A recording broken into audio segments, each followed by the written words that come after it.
తాకట్లో ఉన్న మీ బంగారాన్ని విడిపించి ఆ రోజు ఆన్లైన్ రేటుకి కొంటాం. Sharma gold company. నమస్కారం అండి, సుమన్ టీవీకి స్వాగతం. నేను గీతాంజలి. ఇవాళ మనతో పాటు ఉన్న అతిథి శ్రీ గురు కరుణామయ్య గురువు గారు. వారు శ్రీ విద్యాపీఠం వ్యవస్థాపకులు. అలాగే 45 సంవత్సరాలుగా అమ్మవారి ఉపాసన చేస్తూ ఎంతో మందికి మంత్రోపదేశం చేసిన గురువర్యులు. వారితో మాట్లాడి మనకున్నటువంటి సందేహాలకు సమాధానాలు తెలుసుకుందాం. గురుగారు నమస్కారం అండి. నమస్కారం.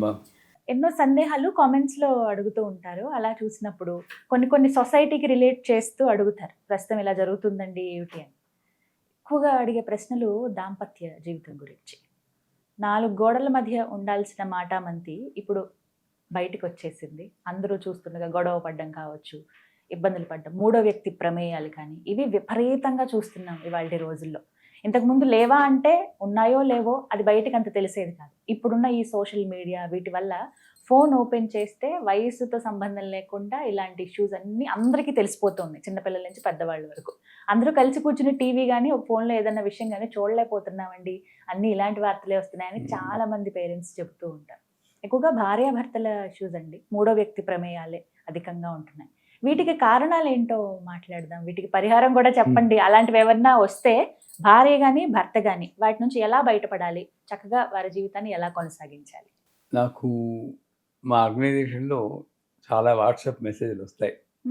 రోజుకు ఒక 250-300 మెసేజ్లు వస్తాయి నాకు. అమ్మో, ఒక ఫోన్ మీద. అలాంటి 4 ఫోన్లు ఉన్నాయి. సో అందుకే మాకు ఆన్సర్ చేయడానికి కొంచెం లేట్ అవుతుంది, ఓపిక పట్టాలి.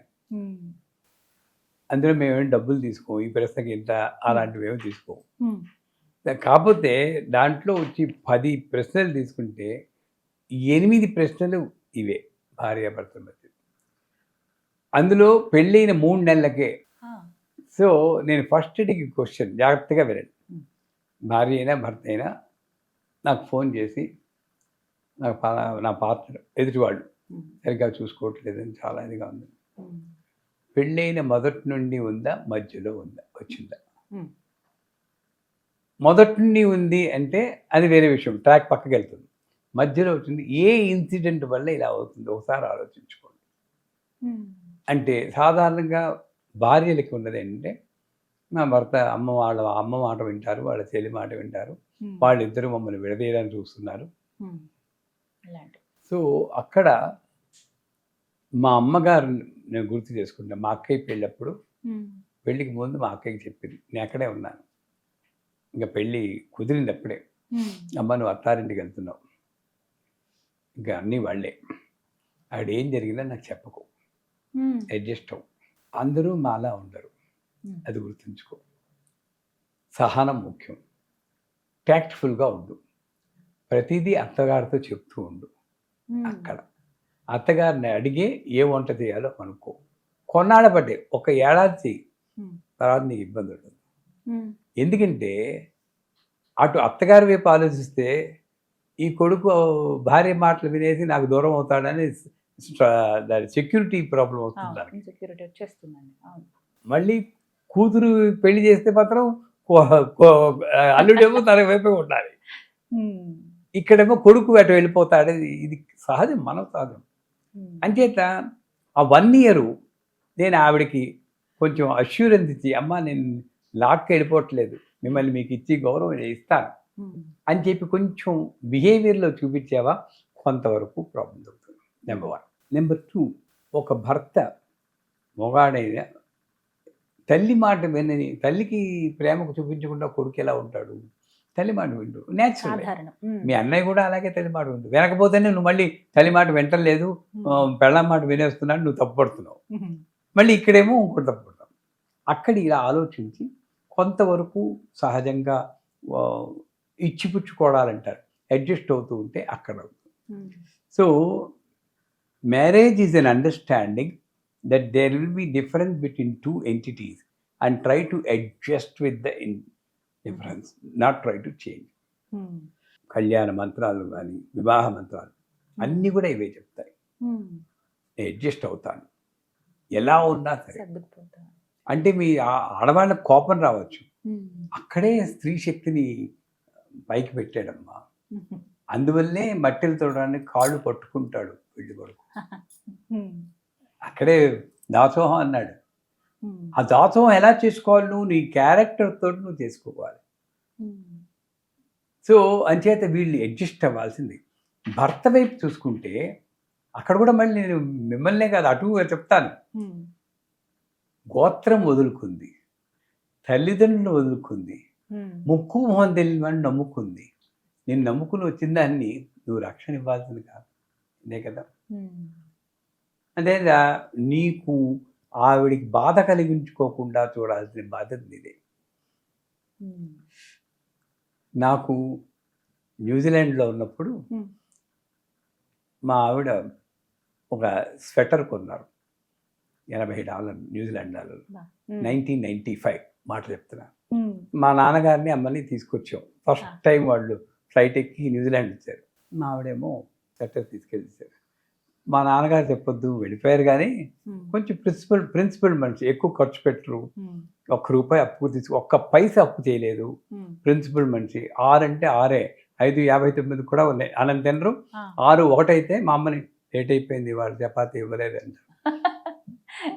మీతో పడలేకపోతున్నాను, బాగుండేది వాళ్ళ ఇది, ఆ తరం అది. సో స్వెటర్ ఇస్తే ఏంటిది స్వెటర్ మావయ్య గారు ఎంత? $80 వేస్ట్ పడేశారు. మా దగ్గర బోర్ నెడుతూ కష్టపడి జీరాలో దాచుకుని వస్తే నేను మీ నాన్నగారు మావయ్య గారేమో తిట్టారు, ఇలా బో వేస్ట్ ఒకటి అన్నాను. ఆయన పండిపోయిన ఆకు, నేను చెప్పలేను. నేను నిన్నేమైనా అంటే నువ్వు బాధపడు, ఆ వయసు వస్తే మనం కూడా అలాగే అవుతాం, చాదస్తం పెరుగుతుంది, అడ్జస్ట్ అయిపో అంతే. ఎందుకు కొంచెం ఊరుకుండా అంటే ఆయనే నీ దగ్గరికి వస్తారు అంటే సర్దుకుంది. మన్నాడు సారీ నేను ఏదో అన్నాను, బాగానే ఉంది, తీసుకున్నారు. ఇలాగా నేర్పరితనంగా ఈ భర్త అన్నవాడు తెలివితేటలుగా నొప్పింపగా తానొవ్వక తప్పించు కలిసిపోయి తిరుగువాడు ధన్యుడు సుమతి. తప్పించుకుంటే వాడు అప్పుడు రోగంలో సరిపోయి, ఇప్పుడు కలియుగంలో కలిసిపోయి తిరుగువాడు ధన్యుడు సుమతి. మేనేజ్ చేయాలి. ఆ మేనేజ్ చేయగల క్యారెక్టర్నే భర్త అన్నాడు. సో ఇది ఒకటి. భార్యాభర్తలకి మధ్య ఈ సంబంధాలకు బెడిసికొట్టడానికి కారణం అత్తగారు. ఇటుపక్క తల్లిదండ్రులు కూడా పెళ్లి చేసి పంపించాక సాధారణంగా ఫోన్లు చేసి, అమ్మ బాగానే చూసుకుంటున్నారా, మీ అత్తగారు ఏమైనా ఉంటుందా, నువ్వేం కంగారు పడుకు, ఏమైనా ఉంటే వచ్చి నేను చూసుకుంటాను, నీకేం బయలుదేరు అని వాడు బోల్డ్ మంది అన్న మీరు నమ్మరు. అంటే సగం గొడవలకి కొంతవరకు అత్తగారు ఇటు తల్లిదండ్రులు కూడా కారణమవుతారు. ఈ మూడో మధ్య, అందుకే ఇద్దరికి బ్రహ్మగ్రంథి అని ముడేస్తారు, కొంగుముడి, జ్ఞాపకం ఉందా? దాంట్లో కరక్కాయ పెడతారు, పెట్టి వేసినప్పుడు మంత్రం చెప్తాడు. దాంట్లో ఇన్ఫ్రారెడ్ రేస్లా క్రియేట్ చేస్తారు వీళ్ళిద్దరి మధ్యని. దాన్ని కట్ చేసిన వాడికి బ్రహ్మహత్య పాపం చూపిస్తారు. అంటే అందుకే భార్యాభర్తల మధ్యలో ఏది ఇవ్వకూడదు అంటారు. అంతవరకే మనం చూస్తున్నారు, కానీ వీళ్ళ ఫ్యామిలీ మ్యాటర్స్లో నేను దూరకూడదన్న జ్ఞానం నాకు ఉండట్లేదు. పెద్దవాళ్ళు చెప్తున్నారు, అసలు విషయం అదే. వాళ్ళు మధ్యలో దొరకు, మధ్యలో ఏం మరి నువ్వు దూరుతున్నావు, అసలు ఫ్యామిలీలో దూరుతున్నావు నువ్వు, అది చాలా తప్పది. ఒక బ్రాంచ్ అయిపోయాక, నిన్ననే కాంచీపురం కామాక్షి టెంపుల్లో మాఘ పౌర్ణమి నాడు తెలియని ఆవిడ, ఒక అరవావిడ వచ్చి 70 ఏళ్ళు నల్లం పెట్టి అలా ఉండిపోయింది. మాఘ పౌర్ణమికి లలితా సహస్రం చదువుతాం, చంద్రుడి దగ్గర వెండి గ్లాసులో పాలు పెట్టి కామాక్షి టెంపుల్లో చదువుతాం. ఎంతసేపు 2 నిమిషాలు అవుతుంది, లేవదు. కామాక్షి చదువుతాం, భయం మీద వైపు మీద చేయి పెడితే ఒకసారి బోర్మని ఏడుస్తుంది. నా కొడుకు నాతో మాట్లాడి చేయింది, పెళ్ళి ఇది మాట్లాడటం లేదా. దగ్గర తీసుకుని, మీ వయసు ఎంత? 65-70 ఉంటాయి. ఇప్పుడు మీ బాధ్యత ఏంటి? కామాక్షిని తెలుసుకోవాలి. కొడుకు ఒక బ్రాంచ్ సెపరేట్ అయింది, వాడి జీవితం వాడిది. నీ దృష్టి ఇలా ఉండాలని అమ్మ చెప్పడం కోసమే నీ కొడుకుని మాట్లాడడం కూడా చేసింది. నీ దృష్టిని కామాక్షి మీద మళ్లించుకో, నీ కొడుకు నీతో మాట్లాడకపోతే నా పేరు వెనక్కి రాజు. దానికి మంత్రం ఒక్కర్లేదమ్మా, వైరాగ్యం రావాలి. వానప్రస్థం 60 ఏళ్ళు దాటాక షష్ఠబ్ది పూర్తి అని చేసుకుంటాం. అంటే ఇంకా నాకు ఇంకేం అక్కర్లేదు, వైరాగ్యం రావాలి, విశేష రాగం వైరాగ్యం అంటే విశేష రాగం, ఇది వైరాగ్యం. అమ్మవారి మీద రాగం పెట్టుకోవాలి. ఇదన్నీ వదిలే మెల్లిమెల్లిగా. అందుకే 60 ఏళ్ళు వచ్చాక మా వేమకోటి కృష్ణయ్య చెప్పారు, సర్టిఫికేట్ తెచ్చుకోవడం కాదయ్యా, దీని తర్వాత మీ ఆవిడ్ని కాఫీ మంచినీళ్ళు కూడా అడగకూడదు, నీ అంతా నువ్వు తెచ్చుకోవాలన్నారు. అప్పుడు నిజమే, కాఫీ మంచినీళ్ళు కూడా అడగకూడదు కాదు, నీ ఇండివిజువల్గా తెచ్చుకో. అంటే సెపరేట్గా వానప్రస్థంలో ధర్మరాజు నడుచుకుంటూ వెళ్ళిపోతే డ్రైవ్ వెనక జరుగుతుంది, అట్లాగా నువ్వు దానికి ప్రిపేర్ అవ్వాలి. అంచేత ఈ భార్యాభర్తల మధ్య తల్లిదండ్రులు కానీ అత్తమామలు కానీ దూరకుండా ఉండడం ఇదొకటి. తర్వాత ఎక్స్ట్రా మ్యారిటల్ అఫైర్స్ అని వస్తున్నాయి ఇప్పుడు. భర్త ఇంకోటితోటి వాట్సాప్ చేయడము, ఏదో అఫైర్స్ ఉండవు, అది తప్పే. ఒక రకంగా చూస్తే తప్పే. ఒక్కొక్కళ్ళతోటి కొంతవరకు ఉంటుంది, అంతే. నేనేంటంటే సామరస్యంగా పరిష్కరించాలని చెప్తున్నానే కానీ వాళ్ళని సపోర్ట్ చేస్తున్నానని ఎప్పుడు అనుకోదు.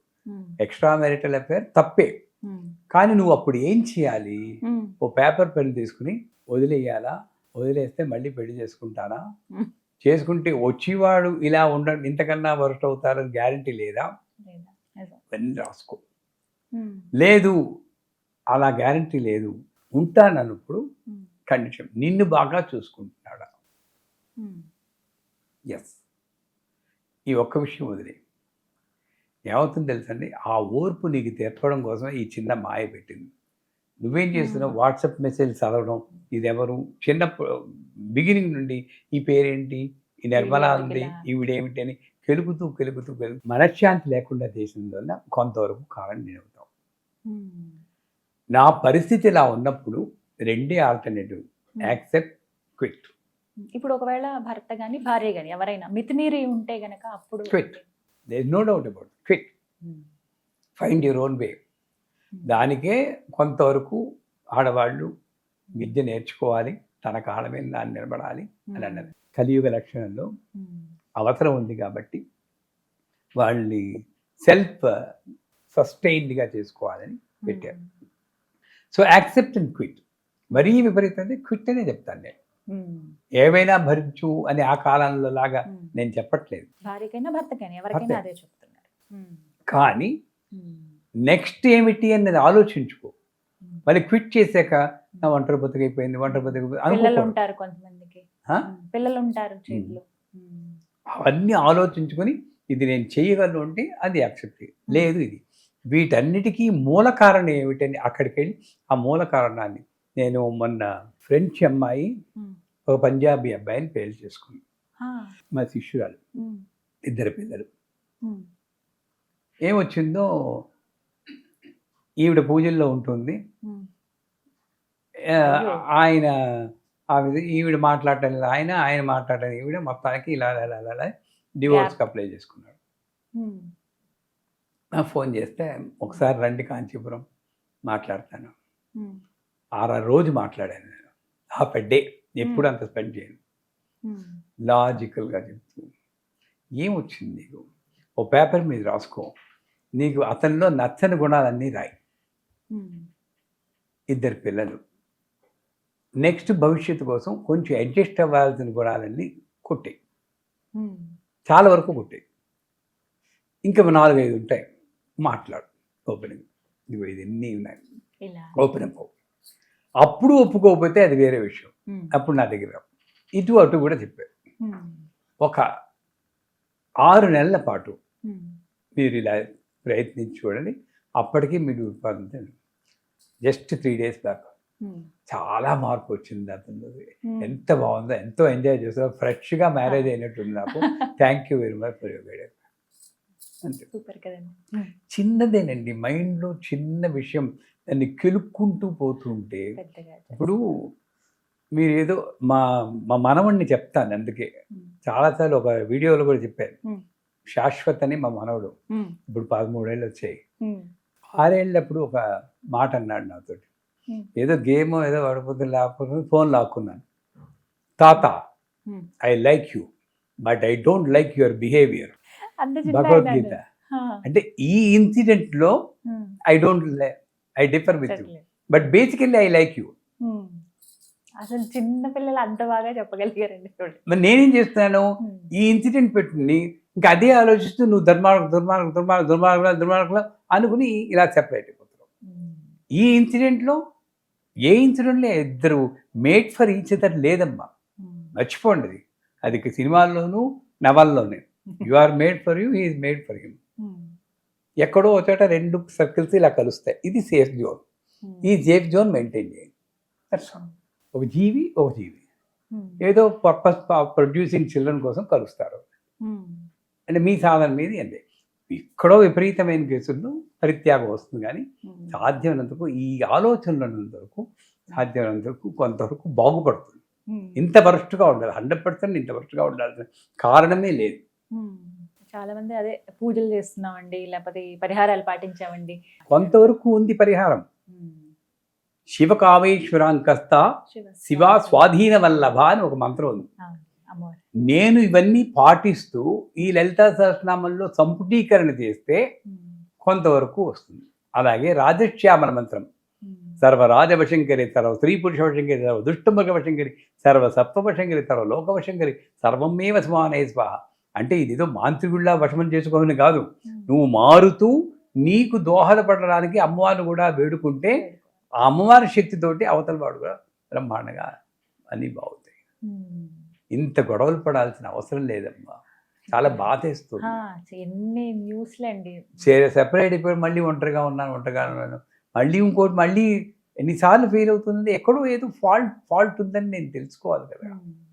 అది ఈ వీడియో చూసిన వాళ్ళైనా ఈ విషయాలు వాడిని పెద్దవాళ్ళు కూడా దూరకండి. భార్య మా అమ్మాయి అయినా సరే నా దగ్గరికి వస్తాయంటే అల్లుడు చెప్పేవా అని అడుగుతాను. ఆయన చెప్పకుండా రావాలి. నేను వాళ్ళ ఇంటికి వెళ్ళాలంటే వాళ్ళు పెర్మిషన్ తీసుకునేది. నా కూతురు అయినా సరే ఇది పాటించాలి. పాటించినప్పుడు కొంతవరకు. చాలా విలువైన సలహా గురుగారు, చాలా వాల్యుబుల్ టైం ఇది. ఏది అడిగినా కూడా చాలా మాకు అర్థమయ్యే విధంగా చాలా విశ్లేషణాత్మకంగా వివరణాత్మకంగా చెప్తారు. చాలా సంతోషం.